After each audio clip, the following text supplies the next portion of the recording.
Would you survive a world trying to kill you every single day? Globe showing Europe, Africa, what was the Ice Age really like? The term Ice Age might make you think of snowy landscapes and mammoths, but the truth is far less romantic. It was a time of extreme cold, brutal scarcity, and constant threat. An ice age isn't just about glaciers. It's about living through tens of thousands of years where nature gave nothing easily. Crops didn't exist. Firewood was scarce. Shelter was primitive. Every day was a fight to eat, to stay warm, and to not die. Snowflake, what defines an ice age? Scientifically, an ice age is a long period when polar ice sheets persist year-round, and large parts of the Earth cycle through glacial, colder, and interglacial, warmer, phases. The most recent ice age, called the Quaternary Ice Age, started around 2.6 million years ago, and technically we're still in it. But within it were freezing hellscapes, especially during glacial peaks. The last glacial maximum, about 20,000 years ago, was the coldest and most unforgiving time in human history. Temperatures were 10 to 15 degrees Celsius, 20 to 30 degrees Fahrenheit, colder than now. Massive ice sheets thousands of meters thick covered North America, Northern Europe, and parts of Asia. Skull daily life, constant struggle. If you were alive during this period, here's what you'd face. Ice cube cold that killed. You couldn't escape the cold. There were no heated homes, no warm clothes beyond animal hides. A single night without fire could mean frostbite or death. Hypothermia wasn't a risk. It was an expectation. Meat on bone food equals blood and bone. Agriculture didn't exist. You ate what you hunted if you were lucky. Giant beasts like woolly mammoths and steppe bison roamed, but hunting them was deadly and rare. You had no salt, no sugar, no carbs. Your diet was raw fat, bone marrow, and scraps. If prey was scarce, you foraged frozen roots and edible bark. Some groups resorted to cannibalism in dire moments. Evidence suggests this wasn't unheard of. Camping shelter was primitive. Most humans lived in animal hide tents, mammoth bone huts, or caves. There was no insulation. Fires were hard to make. You relied on tight body heat to stay warm. A cold snap could wipe out your entire band. Footprints, constant migration. Glaciers advanced slowly but relentlessly. If the ice pushed south, you moved or died. That meant abandoning homes, hunting grounds, and any sense of permanence. You were always on the edge, starving, freezing, hunted, and moving. Bone megafauna versus man. Some of the fiercest animals ever to walk the earth lived during the Ice Age. Saber-toothed cats capable of slicing through bone. Dire wolves hunting in coordinated packs. Giant cave bears and short-faced bears, massive and territorial. Even herbivores like mammoths could kill a hunter with one misstep. You didn't dominate the world. You barely survived in the cracks of nature's cruelty. Brain intelligence was the only advantage. What made early humans different? Not strength, not speed. Ingenuity. Mastering fire was everything. Warmth, cooking, protection. Creating tools from flint and bone gave you a fighting chance. Carving needles from bone allowed you to stitch furs, essential to survive the cold. Building language and cooperation meant you could organize group hunts and share warmth. But even with those tools, most humans lived short, hard lives. Infant mortality was high. Simple infections were deadly. There were no second chances. Wind-face, the planet itself was hostile. During the coldest phases, massive dust storms swept through frozen plains called lush deserts. Entire forests vanished.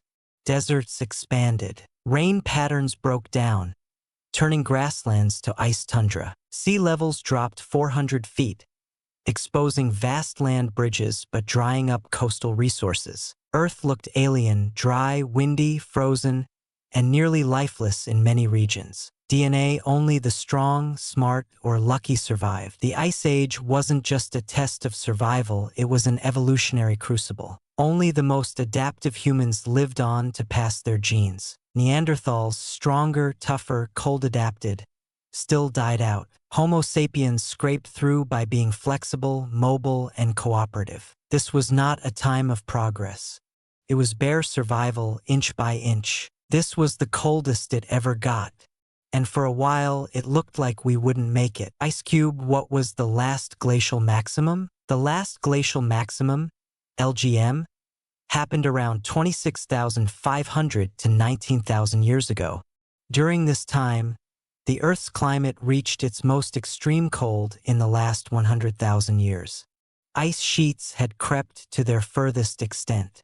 Sea levels were at their lowest, and survival was harder than ever. If you lived during the LGM, you would have seen massive glaciers covering North America, Northern Europe, and parts of Asia. Deserts where rain once fell. A howling cold wind that never stopped blowing. A world locked in scarcity, ice, and silence. Globe showing Europe, Africa, a frozen map of the world. Here's how the planet looked. North America. The Laurentide ice sheet covered nearly all of Canada and stretched down into what is now the northern U.S., burying cities like Chicago and New York under up to 3 kilometers of ice. Europe. Much of Scandinavia, Britain, Germany, and Poland was crushed beneath the Fennoscandian ice sheet. Human life was pushed south into caves in France, Spain, and the Balkans. Asia. Siberia was cold but not entirely glaciated. However, it was still deadly.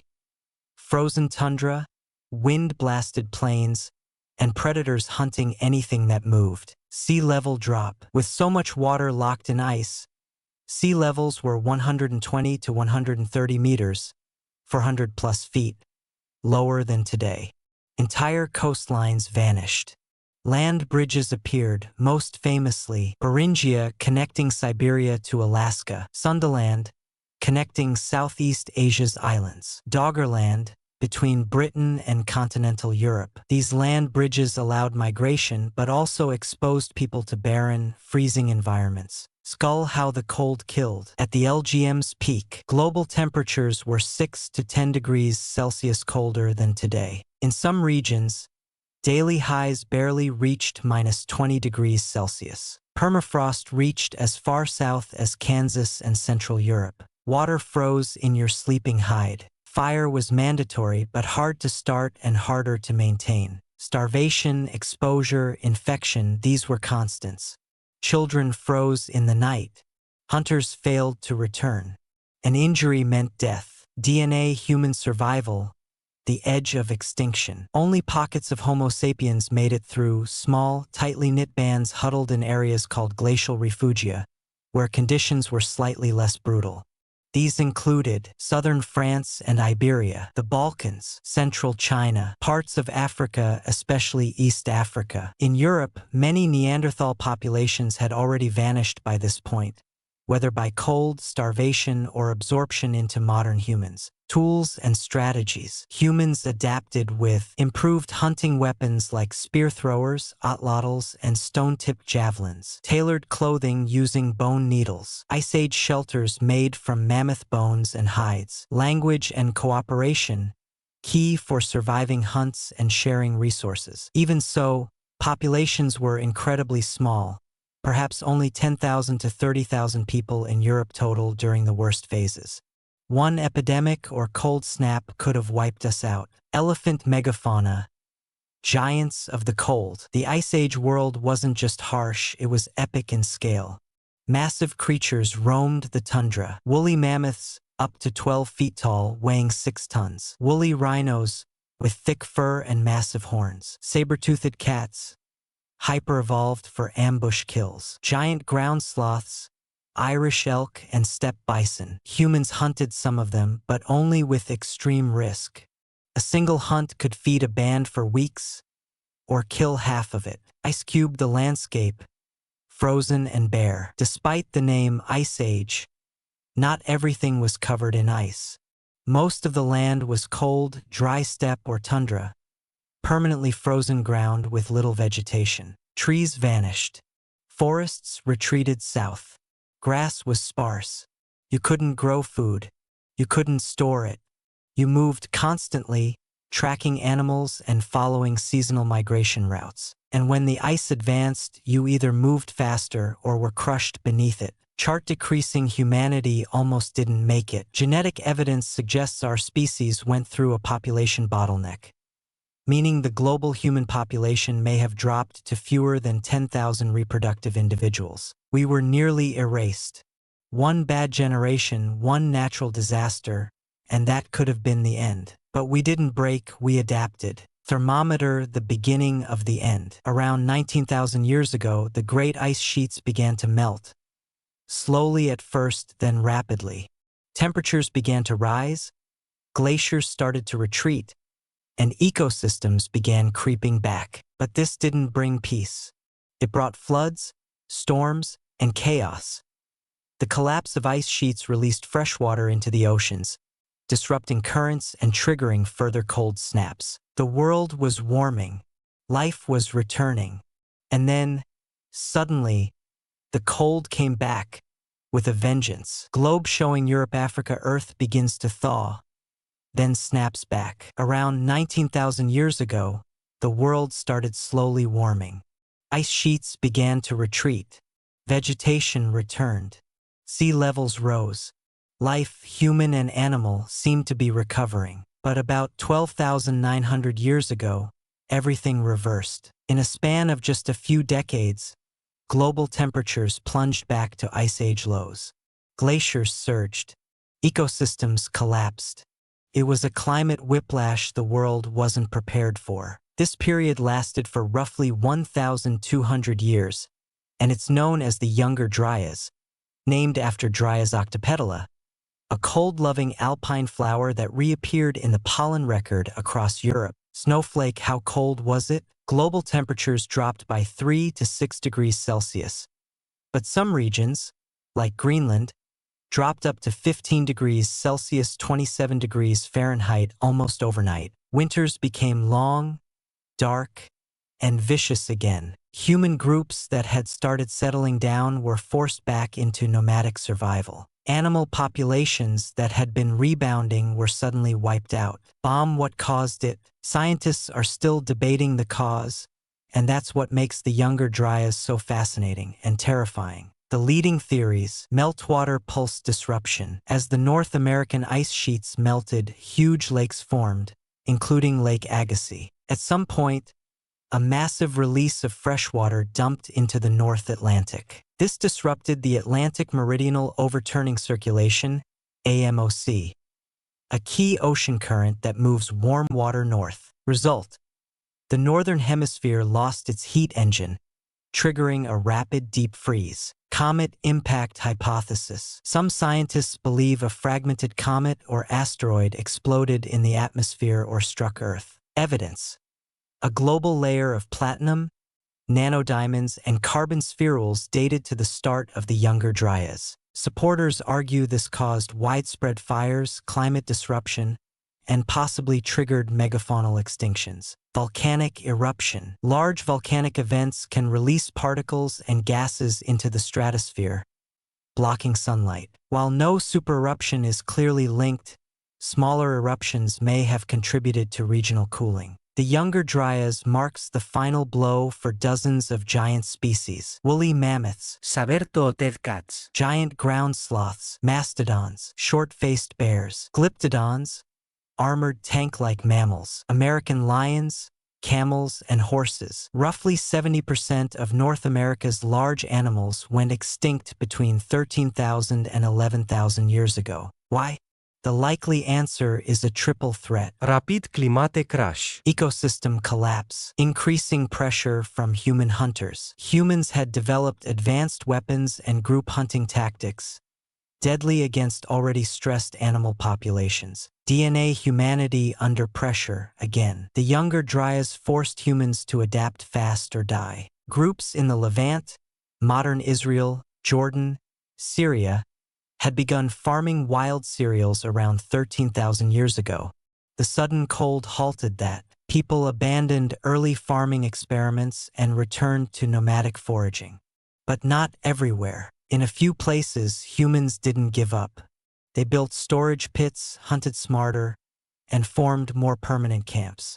That stubbornness would lead to something new: Hindu temple Göbekli Tepe, and the first monuments. The end of the Younger Dryas aligns almost perfectly with the construction of Göbekli Tepe in modern-day Turkey, an ancient site with megalithic stone pillars, built before agriculture. This suggests that the trauma of the Ice Age's final cold snap may have pushed people to gather in larger groups, form spiritual or ritual centers, lay the groundwork for cooperation on a massive scale. In other words, out of desperation came civilization. Thermometer, the end of the Ice Age. Around 11,700 years ago, the Younger Dryas ended as suddenly as it began.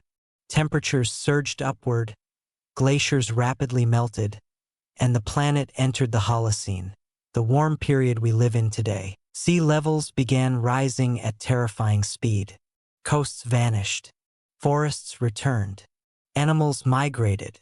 And humans, for the first time ever, began to settle permanently. We planted crops, built villages, created myths, gods, and stories to explain what we'd survived. The Ice Age was over, but its scars were deep. The ice melted, the world changed, and we had to reinvent everything or disappear. Globe showing Europe, Africa, welcome to the Holocene. Roughly 11,700 years ago, Earth entered a new epoch, the Holocene. This was a dramatic shift. Glaciers collapsed, forests surged back, rivers swelled. Animals migrated north or died off. For the first time in over 100,000 years, humans weren't running from the cold.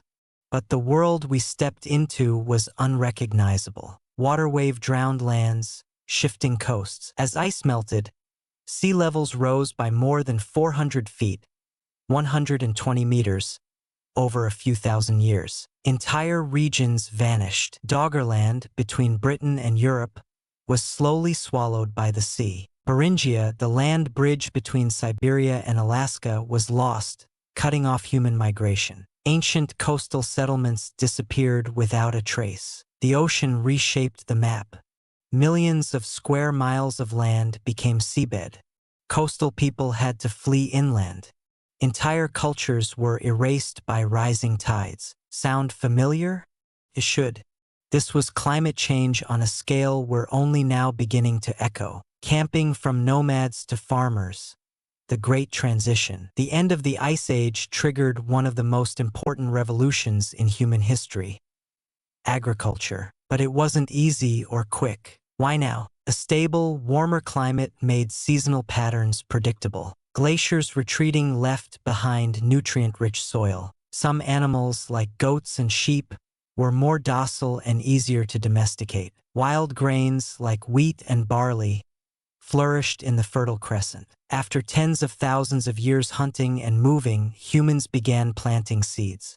Literally and figuratively. Sheaf of rice, the first civilizations rise from Ice Age dust. Agriculture allowed for food surpluses, Permanent settlement. social hierarchies, trade, religion, and writing. The first major centers of civilization formed in post-glacial zones. Mesopotamia, between the Tigris and Euphrates rivers. The Nile Valley, enriched by post-Ice Age floods. The Indus Valley, Yellow River, and Mesoamerica followed. None of this would have happened without the end of the Ice Age.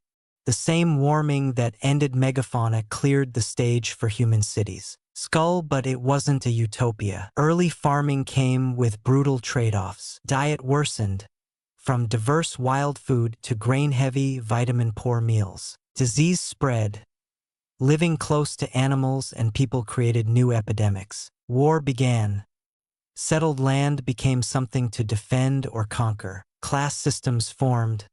The food surplus meant some could rule while others worked. The Ice Age was cruel. But what came after required new kinds of strength: mental, social, strategic. Brain Ice Age DNA still inside us. Even after the glaciers melted, they left deep marks. Not just in the land, but in our bodies. Cold adaptation genes persist in modern humans, especially from northern lineages. Many people still carry traces of Neanderthal DNA, particularly those with European or Asian ancestry. Stress responses, fear of scarcity, and even some phobias may be evolutionary leftovers from those survivalist ancestors. Our biology still echoes the Ice Age.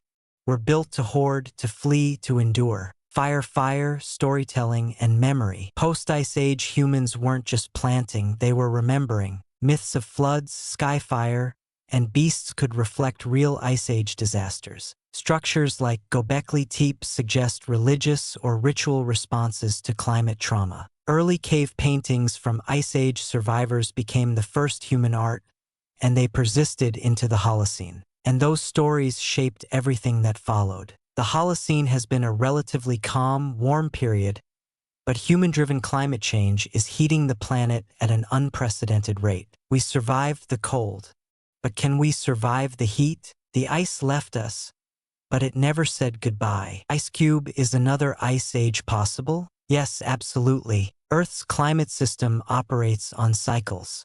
The last major ice age ended about 11,700 years ago.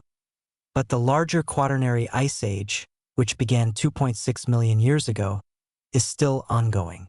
We're just living in an interglacial period, a relatively warm break between cold spells. And based on Earth's long-term rhythm, we're due for another glacial phase eventually. Globe with meridians: what triggers an ice age? Most ice ages are driven by a combination of astronomical, geological, and atmospheric forces, especially 1. Milankovitch cycles. These are slow changes in Earth's orbit and tilt that affect how much sunlight different parts of the planet receive. Eccentricity, 100,000-year cycle, how elliptical Earth's orbit is. Axial tilt, 41,000 years, changes how extreme seasons are. Precession, 23,000 years, wobbles Earth's spin like a top. These cycles can reduce solar energy in the northern hemisphere, enough to allow ice sheets to grow. 2. CO2 levels. Low levels of atmospheric carbon dioxide allow cooling. In the past, volcanic activity or ocean absorption of CO2 has driven glacial advances. 3. Ocean circulation. Changes in ocean currents, like the shutdown of the Gulf Stream, can dramatically cool certain regions, especially Europe and North America. 4. Massive volcanic eruptions or asteroid strikes. These can throw up enough dust to block sunlight and lower global temperatures temporarily, sometimes triggering longer-term changes. Warning: so why aren't we freezing yet? Because of us. Human-driven climate change has disrupted the natural cycle. We've added massive amounts of CO2 and methane to the atmosphere. That traps heat, warming the planet and delaying or preventing the next glacial phase. In fact, some scientists suggest that without human emissions, a new ice age might have begun within the next 1,500 to 10,000 years. Instead, we're heading in the opposite direction, toward climate overheating, not freezing. In a strange twist of fate, industrial civilization may have canceled or postponed the next ice age. Ice Cube, but what if one did start? Let's say nature or a disaster overpowers the warming trend. Here's how it might go down. Cloud with snow, phase 1. Climate instability. Arctic feedback loop stricger rapid cooling. Ocean currents collapse, like the Gulf Stream. Rainfall patterns break. Crops fail. Snowflake, phase 2. Ice expansion. Snow doesn't melt in summer in key zones. Glaciers begin to grow. Cities like Chicago, Toronto, Oslo, and Moscow become uninhabitable. Mass migrations begin. Skull, phase 3. Global crisis. Global food chains collapse. Billions are displaced. Conflicts over arable land, fuel, and clean water skyrocket. Nations fall. Borders dissolve. It wouldn't be a slow freeze. It'd be societal implosion under stress. DNA, could we survive? Yes, but not all of us. Advantages: technology. We can build insulated habitats, generate artificial heat, and produce food indoors. AI and automation could maintain supply chains and agriculture in controlled environments. Nuclear power and renewables provide heat without CO2 emissions. Risks: fragile infrastructure. Most of the world isn't built to handle prolonged sub-zero conditions. Food. Even today, just a few countries feed the world. A cold crash in those zones equals global famine. Power grid. Ice could destroy infrastructure faster than we can rebuild it. Politics.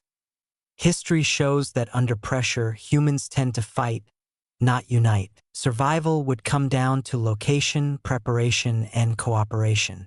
A few nations might hold on. Others would vanish. Whole the Ice Age in reverse scenario. Here's the irony. The next Ice Age might not come because we've trapped ourselves in the opposite crisis. The Holocene gave us a narrow thermal window to thrive. Now, rising temperatures threaten to push us out of it.